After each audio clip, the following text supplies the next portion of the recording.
Bismillahirrahmanirrahim. Assalamualaikum warahmatullahi wabarakatuh. Materi dasar dan penjabaran awal tentang pengaturan pola makan minum telah dibahas selama kurang lebih 14 pertemuan.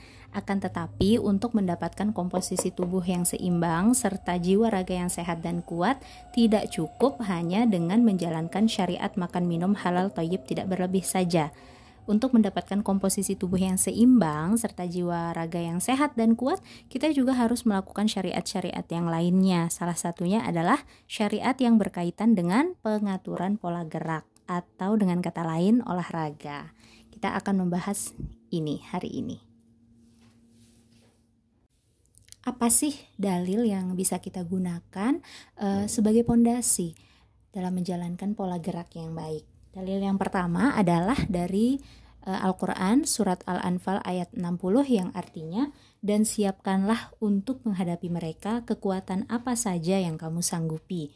Dan dalil lainnya adalah dari sabda Rasulullah SAW yang artinya, mukmin yang kuat lebih baik dan lebih dicintai Allah Azza wa Jalla daripada mukmin yang lemah. Hadis riwayat Muslim. Apa tujuan dari olahraga? Tujuan dari olahraga ini telah diketahui pada masa awal kelahiran Islam dengan nama Furusiyah, yakni kepandaian menunggang kuda. Tujuannya adalah untuk memelihara, mempertahankan, dan membela hak. Ya, sedangkan dari perspektif Islam, tujuan dari semua jenis olahraga seperti berkuda, memanah, berenang, dan sebagainya, tujuannya itu adalah untuk menguatkan tubuh itu dan meningkatkan kemampuan untuk melakukan jihad fisabilillah atau perjuangan di jalan Allah. Nah, jadi inilah landasan berpikir kita sebelum melakukan olahraga, ya. Yaitu olahraga yang akan kita lakukan dan yang akan kita rutinkan itu adalah bentuk persiapan untuk menguatkan tubuh dan meningkatkan kemampuan tubuh kita dalam perjuangan yang kita lakukan setiap hari di jalan yang Allah ridhoi. Perjuangan dalam bentuk seperti apa sih? Apakah pergi berperang? Tentu tidak. Tapi perjuangan yang akan kita lakukan adalah perjuangan untuk melayani suami, perjuangan untuk merawat rumah, perjuangan untuk mendidik anak, perjuangan untuk menebar manfaat dan kebaikan di muka bumi.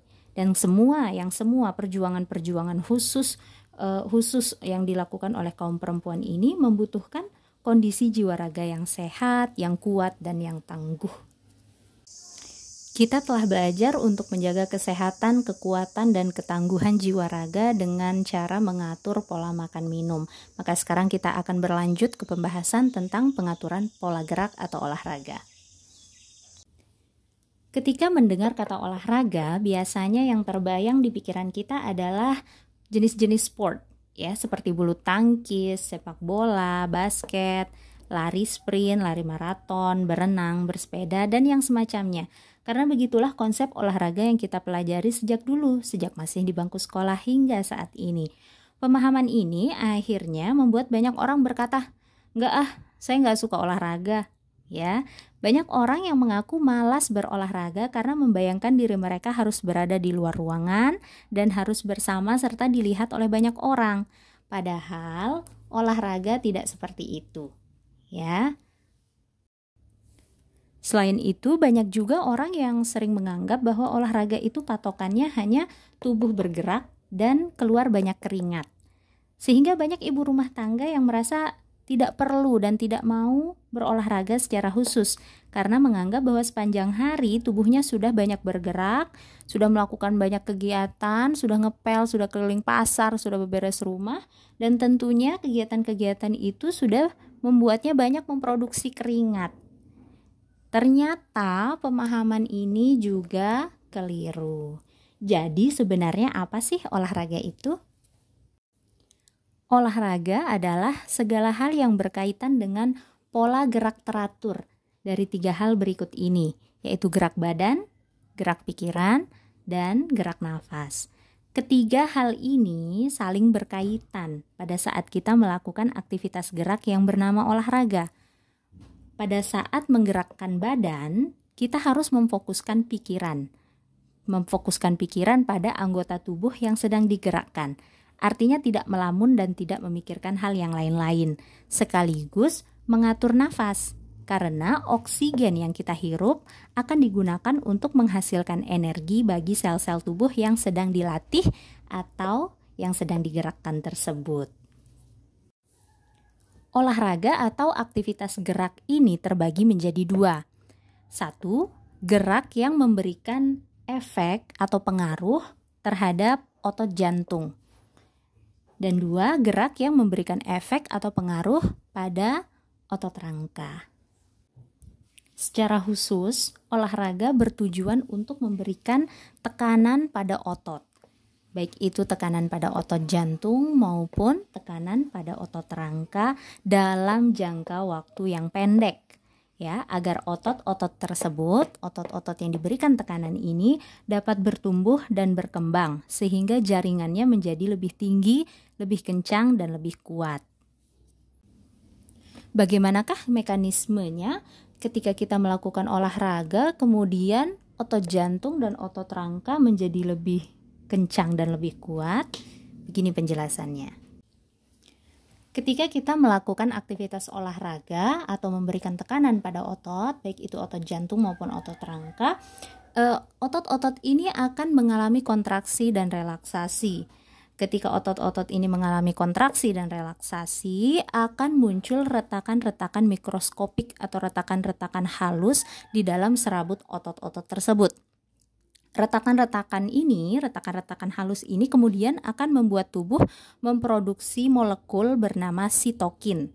Molekul sitokin ini kemudian akan mengaktifkan sistem kekebalan tubuh. Sistem kekebalan tubuh inilah nantinya yang kemudian akan bekerja membangun jaringan otot yang dilatih tersebut menjadi lebih kencang dan lebih banyak atau lebih tinggi. Kita ibaratkan tubuh kita ini seperti bangunan. Nah, olahraganya itu seperti gempa. Jadi gempa itu akan menyebabkan retakan-retakan pada bangunan rumah, ya, seperti olahraga yang menyebabkan retakan pada tubuh kita. Nah, gempa itu akan menyebabkan retakan-retakan pada tembok rumah.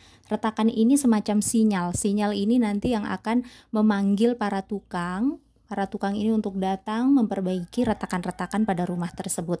Nah, si tukang ini adalah sistem kekebalan tubuh kita. Berdasarkan tujuan dari olahraga, kita dapat membaginya menjadi dua, yaitu olahraga yang bertujuan untuk melatih otot jantung dan yang bertujuan untuk melatih otot rangka. Untuk olahraga yang melatih otot jantung itu seperti berjalan, berlari, berenang, melompat-lompat, bersepeda, senam aerobik, dan senam zumba, dan yang sebagainya. Sedangkan untuk jenis olahraga yang untuk melatih otot rangka, itu ada yoga, ada pilates, ada kalistenik, dan angkat beban. Jadi olahraga itu tidak sekedar bergerak, tidak sekedar memproduksi banyak-banyak keringat, tetapi kita berolahraga itu dengan tujuan tertentu. Kita bisa menargetkan pada otot jantung dengan melakukan aktivitas-aktivitas ini, dan kita bisa berolahraga untuk menargetkan otot rangka dengan melakukan aktivitas olahraga yang ini. Jadi seperti itu. Apakah kegiatan bergerak sehari-hari tidak termasuk olahraga? Jadi kegiatan atau aktivitas gerak sehari-hari seperti menyapu, mengepel, memasak, mencuci piring, menyetrika, berjalan kaki di pasar, menggendong anak, bergerak di tempat kerja, turun naik tangga, dan lain-lainnya itu sebenarnya tergolong aktivitas olahraga juga yang disebut dengan non-exercise activity thermogenesis atau disingkat NEAT, ya. Tapi kegiatan-kegiatan ini selalunya hanya berpengaruh pada otot jantung saja. Aktivitas sehari-hari jarang ada yang memberikan pengaruh khusus pada otot rangka, kecuali orang-orang yang memang pekerjaannya berkaitan dengan kontraksi otot rangka. Misalnya, dia adalah tukang bangunan atau kuli panggul di pasar. Ya, karena aktivitas sehari-hari yang dilakukan biasanya yang seperti ini, yang hanya melatih otot jantung saja, jadi khususnya para ibu rumah tangga itu tidak memiliki jaringan otot rangka yang tinggi. Otot rangkanya tidak pernah dibangun. Makanya jaringan otot rangkanya rendah, Ya, rata-rata ibu rumah tangga memiliki jaringan otot rangka yang rendah. Padahal jaringan otot rangka yang tinggi, kencang, dan terlatih itu sangat berpengaruh pada keseimbangan komposisi tubuh, seperti yang telah dijelaskan dalam materi tentang komposisi tubuh. Jika kegiatan sehari-hari hanya melatih otot jantung saja, lalu apa yang harus dilakukan oleh para ibu rumah tangga untuk membangun dan melatih otot rangka demi mendapatkan komposisi tubuh yang seimbang?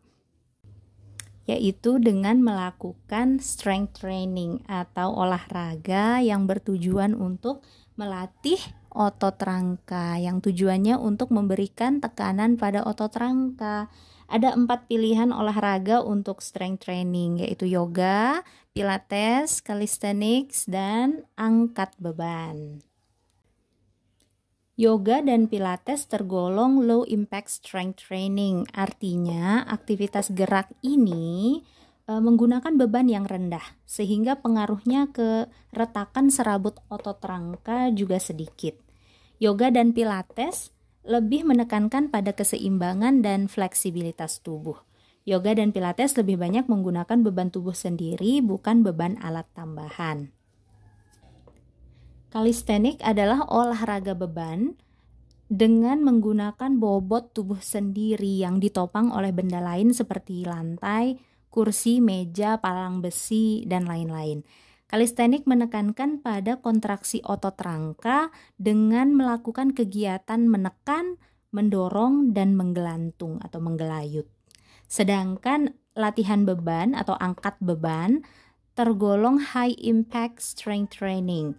Artinya aktivitas gerak ini menggunakan beban yang tinggi, yaitu beban tubuh sekaligus beban alat tambahan, sehingga dapat menghasilkan lebih banyak retakan di serabut otot. Jadi keempat jenis olahraga ini semuanya tergolong sebagai latihan beban.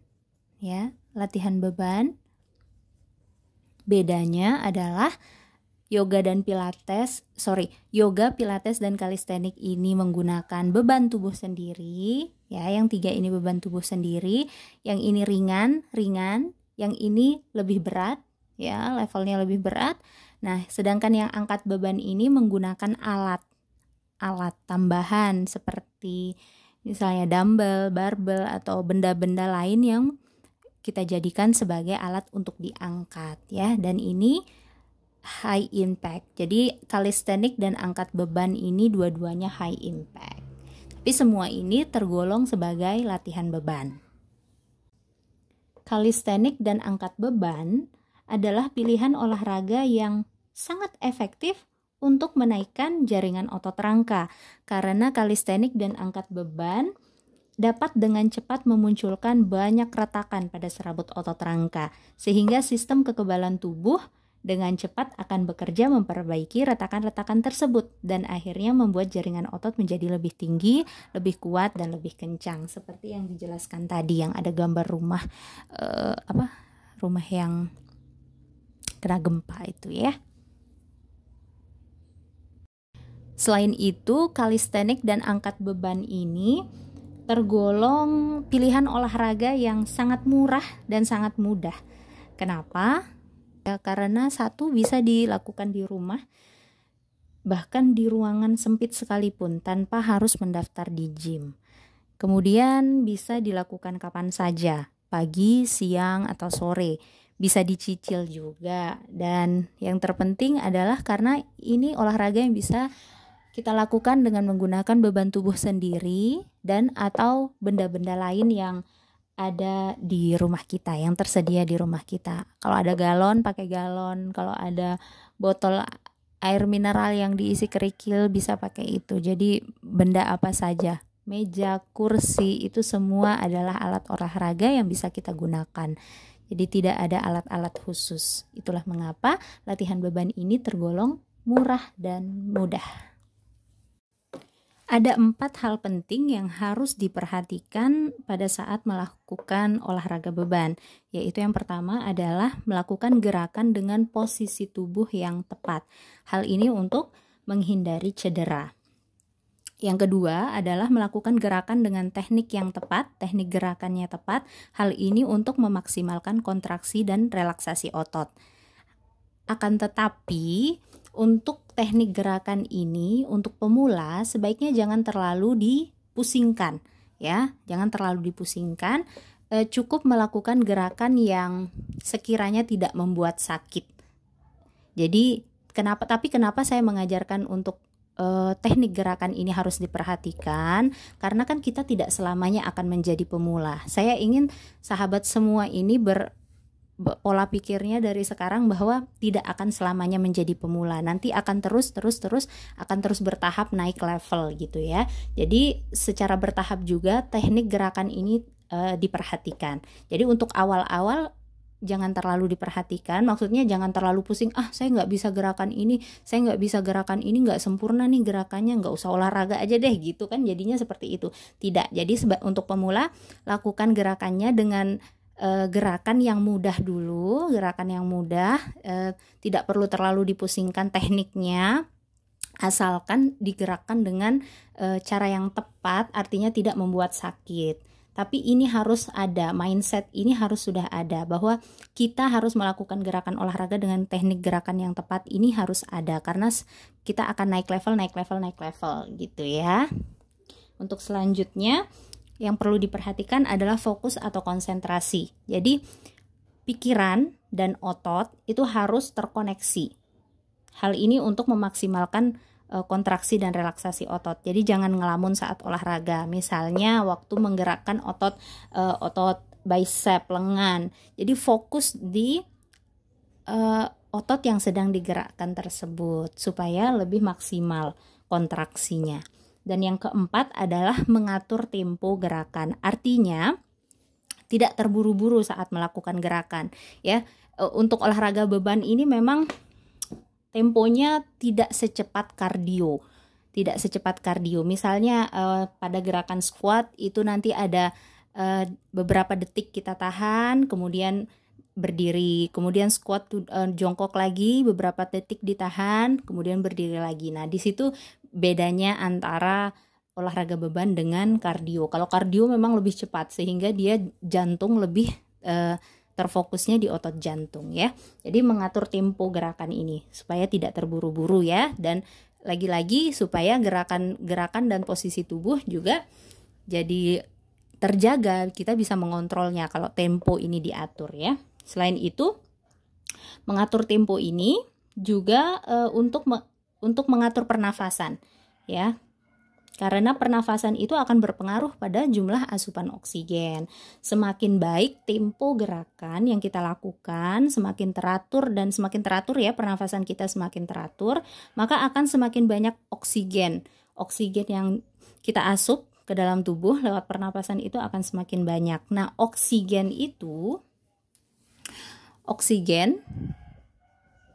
yang kita hirup itu, dari udara yang kita hirup, itu akan menjadi energi. Ya, itulah kenapa tempo ini sangat penting. Kalau terburu-buru, kita akan kesulitan menghirup napas. Kalau terburu-buru, kita ngos-ngosan.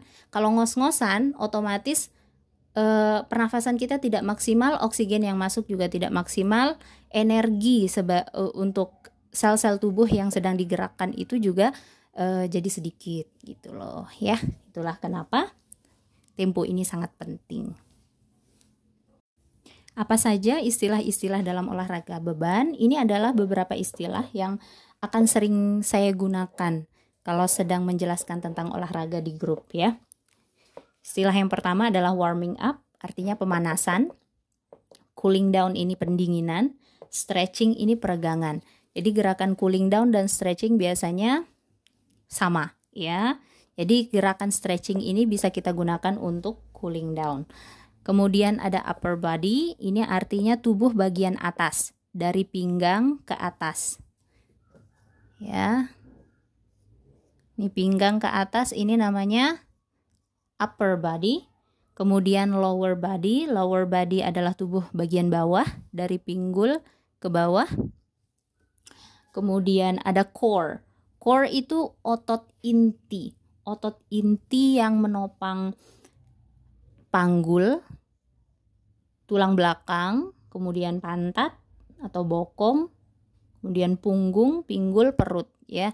Ini di bagian sini nih namanya core. Jadi otot inti kita di situ. Kemudian ada abs atau abdominal. Abdominal ini adalah otot perut. Kemudian ada istilah reps atau repetition, artinya melakukan suatu gerakan secara berulang-ulang tanpa henti. Sets artinya kumpulan dari reps ini, kumpulan dari reps itu disebut dengan sets. Dan rest adalah jeda atau istirahat di antara setiap set ini. Ini ada video khususnya, nanti saya kirimkan linknya. Apakah harus ada jadwal dan hari khusus untuk melakukan olahraga beban? Sebaiknya memang dibuatkan jadwal dan hari khusus untuk melakukan olahraga beban. Tujuannya adalah agar proses pembangunan otot sekaligus proses pembakaran lemak menjadi lebih efektif dan efisien. Jadi sebaiknya ada hari khusus untuk olahraga beban dan ada hari khusus untuk off atau istirahat. Olahraga beban bisa dilakukan 3 kali seminggu, 4 kali seminggu, 5 kali seminggu ya. Bisa 3 kali, bisa 4 kali, bisa 5 kali. Ini contoh jadwal yang 4 kali seminggu ya. Hari Ahad, Senin itu off. Kemudian Selasa, Rabu itu jadwal untuk upper body, tubuh bagian atas. Kemudian hari Kamis itu off. Dan Jumat, Sabtu itu untuk jadwal lower body atau tubuh bagian bawah. Jadwal dan hari olahraga itu dapat disesuaikan dengan kondisi masing-masing. Misalnya Selasa, Rabu sedang ada kegiatan apa misalnya ya, memang rutin Selasa dan Rabu nggak bisa, jadi bikinnya di hari lain, beda-beda. Kalau saya, ini jadwal saya dulu ya, ini jadwal saya dulu. Kenapa saya hari Senin off, hari Kamis off? Karena Senin dan Kamis puasa, jadi nggak olahraga. Kemudian saya hanya mengambil 4 hari di sini aja dulu di awal ya. Selain itu, menyediakan waktu untuk off, istirahat ini sangat penting, penting banget ya, penting. Off ini sangat penting karena pada masa off atau istirahat itu otot mengalami pemulihan. Pada saat kita berolahraga beban kan sudah dijelaskan waktu itu, olahraga beban nanti ada serabut-serabut otot itu akan mengalami kontraksi, tarikan gitu kan, kontraksi, relaksasi. Nah, pada saat beristirahat, pada saat kita off itulah serabut-serabut otot tersebut dipulihkan, dibangun kembali oleh para tukang. Ingat, rumah yang kena gempa akan diperbaiki oleh para tukang. Nah, kapan diperbaikinya? Waktu kita off, waktu kita istirahat. Si tukangnya ini adalah sistem kekebalan tubuh ya. Diperbaikinya menggunakan apa? Bahan bakunya adalah protein dari makanan-makanan alami yang kita konsumsi. Itulah mengapa sangat disarankan untuk mengonsumsi makanan yang mengandung protein setelah olahraga. Selain itu, anak-anak yang aktif bergerak ya, aktif anak-anak itu juga mengalami hal yang sama ya. Serabut-serabut ototnya itu mereka mengalami retakan akibat aktivitas fisik yang mereka lakukan sepanjang hari. Oleh karena itu, anak-anak wajib memiliki waktu istirahat ya. Waktu istirahatnya harus cukup dan berkualitas, sekaligus mendapatkan asupan protein yang cukup juga, yang berkualitas juga, supaya sistem kekebalan tubuh dapat membangun tubuh mereka lagi menjadi lebih kuat ya. Disinilah pentingnya pola istirahat. Jadi olahraga ada, istirahatnya juga ada. Pola gerak iya, pola istirahat juga iya. Pembahasan tentang pola istirahat ini nanti akan dijelaskan lagi pada materi-materi yang berbeda. Ada materi tambahannya ya. Berapa jam sebaiknya kita berolahraga? Nah, karena tujuan dari olahraga, tujuan khusus dari olahraga itu untuk memberikan tekanan pada tubuh, tekanan pada otot dalam jangka waktu yang pendek agar tubuh dapat bertumbuh, dapat berkembang menjadi lebih tinggi, lebih kencang, lebih kuat. Nah, karena ini harus dalam jangka waktu yang pendek, jadi sebaiknya olahraga itu hanya dilakukan sekitar 45 menit saja. Maksimal 1 jam maksimal ya. maksimalnya. Karena jika lebih lama dari ini, lebih lama dari 1 jam, olahraganya jadi tidak efektif. Sekaligus dikhawatirkan tubuh akan tertekan terlalu lama, ya, tertekan terlalu lama. Kondisi tubuh yang tertekan terlalu lama justru dapat menyebabkan penurunan jumlah jaringan otot. Jadi ototnya turun.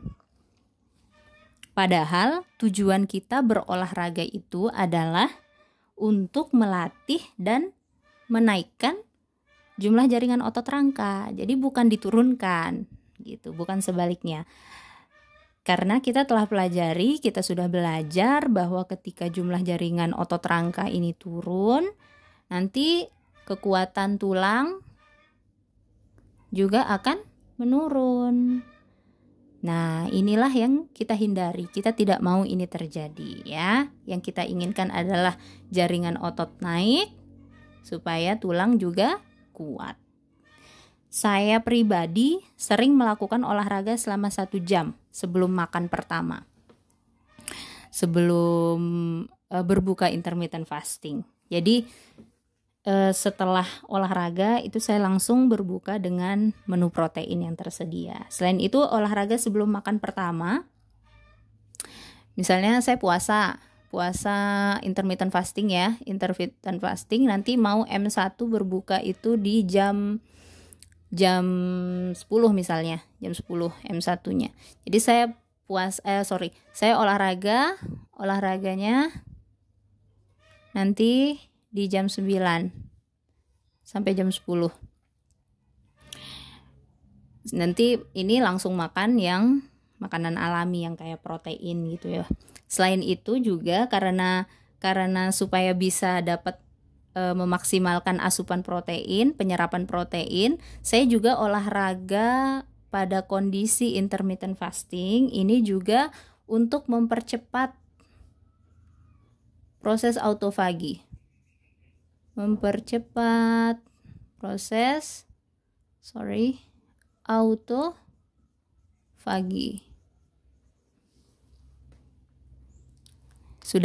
Kita sudah bahas tentang autofagi ini di materi hari ke-12 tentang intermittent fasting, ya. Silahkan ditonton lagi videonya.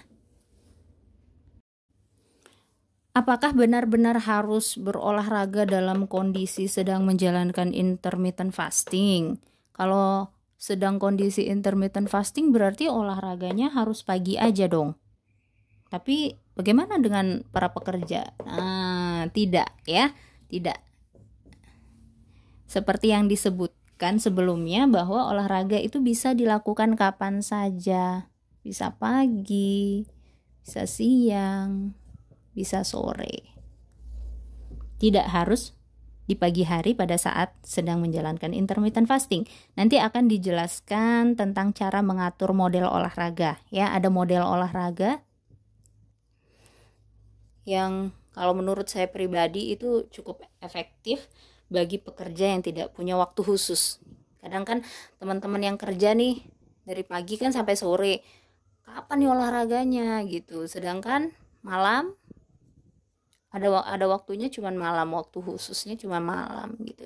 Sedangkan malam ini nggak boleh olahraga. Kenapa nggak boleh olahraga? Nanti saya jelaskan, ya.